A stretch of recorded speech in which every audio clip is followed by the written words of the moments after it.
মাড়ি থেকে রক্ত পড়ার দুইটা কারণ।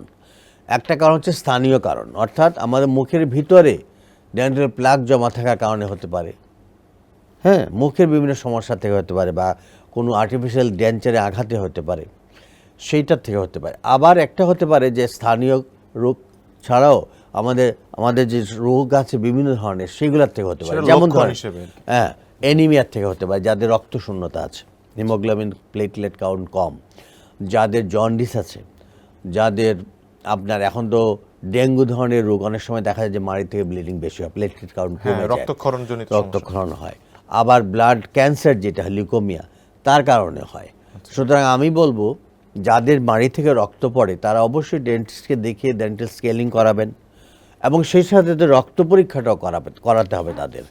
হ্যাঁ, আবার অনেকে দেখা যায় যে ডায়াবেটিস আছে, তাদের কিন্তু যখন সুগার বেড়ে যায়, ব্লাড সুগারটা শরীরে, তখন এই মুখের প্রদাহটা কিন্তু বেড়ে যায়, ফলে ব্লিডিং টেন্ডেন্সিটা অ্যাগ্রাভেট করে, মানে এটার মাত্রাটাও বেড়ে যায়।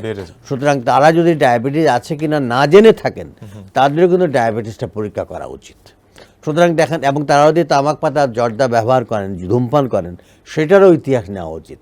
অর্থাৎ একটা রোগী যখন আমাদের কাছে আসে, তখন তারা আমরা শুধু তার মুখ পরীক্ষা করি না, আমরা তার সমস্ত পরীক্ষা আপাদমস্তক পরীক্ষা করি, তার ইতিহাস নেই, এবং সেটাতে সন্তুষ্ট না হলে আমরা আবার রক্ত পরীক্ষা, বিভিন্ন ইনভেস্টিগেশনগুলো দিই, এক্স রে দিই, ব্লাড টেস্ট দিই, নানান ধরনের টেস্ট দিই, এবং সবগুলো যখন আমরা নির্ণয় করি, ডায়াগনোসিসটা করতে আমাদের সুবিধা হয়। আচ্ছা স্যার, খুব সুন্দর বলছিলেন। আমরা আরেক